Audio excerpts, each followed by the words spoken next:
Assalamualaikum warahmatullahi wabarakatuh. Perkenalkan, nama saya Ani Nurlaili dengan NIM 200631100135. Pembuatan video ini yaitu semata-mata untuk memenuhi tugas UAS dari mata kuliah Inovasi Pembelajaran Program Studi Pendidikan Informatika Fakultas Ilmu Pendidikan, yaitu tentang inovasi pembelajaran yang ada di Pulau Madura. Apa sih model pembelajaran itu? Pengertian model pembelajaran. Model pembelajaran yaitu adalah kerangka kerja yang memberikan gambaran sistematis untuk melaksanakan pembelajaran agar membantu siswa dalam tujuan tertentu yang ingin dicapai. Artinya, model pembelajaran merupakan gambaran umum namun tetap mengerucut pada tujuan khusus. Jenis model pembelajaran yaitu yang pertama ada discovery learning atau penemuan, yang kedua ada inquiry learning atau penyelidikan, yang ketiga yaitu ada problem based learning atau berbasis masalah, yang keempat yaitu project based learning atau berbasis proyek, yang kelima yaitu production based training, yang keenam yaitu teaching factory atau pembelajaran berbasis industri, yang terakhir yaitu model blended learning. Model pembelajaran yang digunakan pada Pulau Madura cenderung lebih merucut pada guru, serta model yang digunakan yaitu model pembelajaran yang cenderung membosankan terhadap siswa, sehingga pencapaian tujuan pembelajaran tidak maksimal. Jadi menurut saya model pembelajaran yang efektif yaitu model pembelajaran project based learning atau berbasis proyek. Untuk pengertian project based learning atau berbasis proyek adalah model pembelajaran yang menggunakan proyek atau kegiatan sebagai media. Menurut Kemdikbud pada tahun 2013, peserta didik melakukan eksplorasi, penilaian,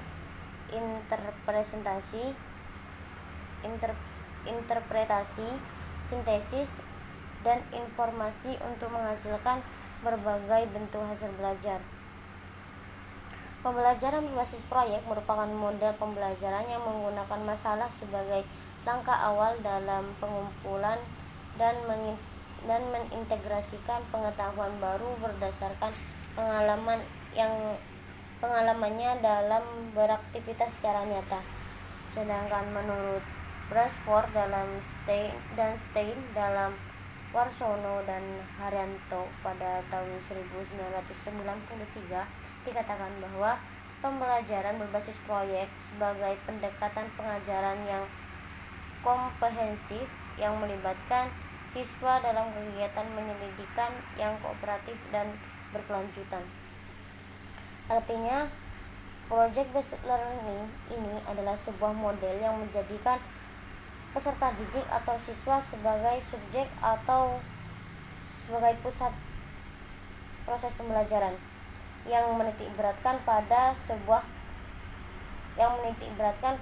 proses pembelajaran yang berupa project atau proyek,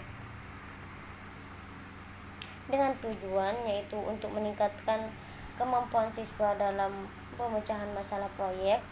Yang kedua, untuk memperoleh pengetahuan dan keterampilan baru dalam pembelajaran. Yang ketiga, untuk membuat siswa lebih aktif dalam pemecahan masalah proyek yang kompleks dengan hasil berupa produk nyata. Yang keempat itu untuk mengembangkan dan meningkatkan keterampilan siswa dalam mengelola alat dan bahan untuk menyelesaikan tugas atau proyek. Yang kelima yaitu untuk meningkatkan kolaborasi antara siswa, khususnya pada kegiatan yang bersifat kelompok. Mengutip dari sebuah jurnal yang berjudul Penerapan Model Pembelajaran Project Based Learning untuk meningkatkan hasil belajar teknologi jaringan berbasis luas siswa kelas 11 TKJ SMK Kristen 1 Tomohon oleh Wensi Ronalesi Pak, Weri Roni Paliangan, dan Anissa Fitri Umar. Dengan hasil berdasarkan paparan penelitian yang telah dilaksanakan di kelas 11 TKJ 2 SMK Kristen 1 Tomohon pada mata pelajaran teknologi jaringan berbasis luas, maka dapat diketahui bahwa adanya peningkatan hasil belajar siswa dengan menerapkan model pembelajaran BJBL. Dengan demikian, maka disimpulkan bahwa penerapan model pembelajaran BJBL di kelas 11 TKJ 2 SMK Kristen 1 Tomohon dapat meningkatkan hasil belajar keterampilan siswa pada mata pelajaran TJBL. Hal ini tercermin dari peningkatan hasil belajar siswa melalui hasil belajar praktek pratindakan atau siklus hasil belajar praktek pratindakan siklus 1 dan siklus 2 yang menunjukkan bahwa persentase ketuntasan belajar siswa pada pratindakan adalah 46,88% dengan rata-rata nilai 37,90 dan 15 siswa sudah memenuhi KKM. Persentase ketuntasan belajar siswa pada siklus pertama yaitu mencapai 71,88% dengan rata-rata nilai 81,84 dan 23 siswa yang sudah memenuhi KKM. Sedangkan pada siklus yang kedua yaitu persentase ketuntasan belajar siswa lebih meningkat menjadi 90,62% dengan nilai rata-rata 89,68 serta jumlah siswa yang tuntas sebanyak 29 siswa. Maka dapat disimpulkan bahwa penerapan model pembelajaran PJBL dapat meningkatkan hasil belajar teknologi jaringan berbasis luas siswa kelas 11 TKJ 2 SMK Kristen 1 Tomohon. Hasil belajar siswa meningkat dari siklus 1 ke siklus kedua dan mencapai KKM yang ditetapkan sekolah yaitu 75 berdasarkan hasil evaluasi tes praktik siklus 1 dan siklus 2. Hasil belajar keterampilan siswa pada siklus 1 dan siklus 2 menunjukkan persentase ketuntasan sebesar 71,88% dan 90,62%. Nah, untuk langkah-langkahnya yaitu ada 6 langkah, yaitu yang pertama penentuan pertanyaan mendasar, yang kedua yaitu menyusun perencanaan atau proyek, yang ketiga yaitu menyusun jadwal, yang keempat yaitu memantau siswa dan kemajuan proyek, yang kelima yaitu penilaian hasil, yang enam evaluasi pengalaman.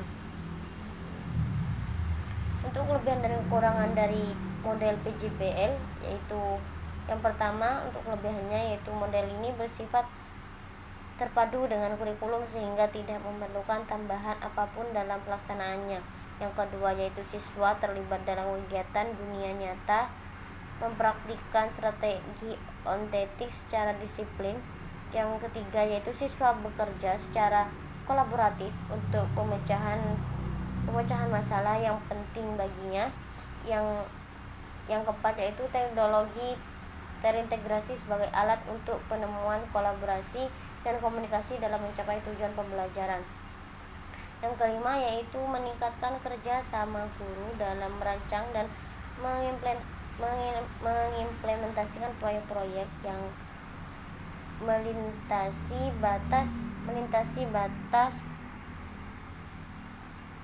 geografis atau bahkan melompati zona waktu. Untuk kekurangannya yaitu memerlukan banyak waktu dan biaya. Yang kedua yaitu memerlukan banyak media dan sumber belajar. Yang ketiga yaitu memerlukan guru dan siswa yang sama-sama siap belajar dan berkembang. Yang keempat yaitu kekhawatiran siswa hanya akan menguasai satu topik tertentu yang dikerjakannya. Nah, untuk evaluasi yaitu ada 3 tahap. Yang pertama yaitu penilaian informatif, yaitu sebuah penilaian yang dilakukan di awal pembelajaran atau saat proses pembelajaran berlangsung. Yang kedua yaitu penilaian sumatif, yang mana penilaian ini dilakukan di akhir pembelajaran. Yang ketiga yaitu observasi keterlibatan siswa, yaitu sebuah penilaian yang dilakukan atas keterlibatan siswa dalam proses pembelajaran. Keterampilan abad 21.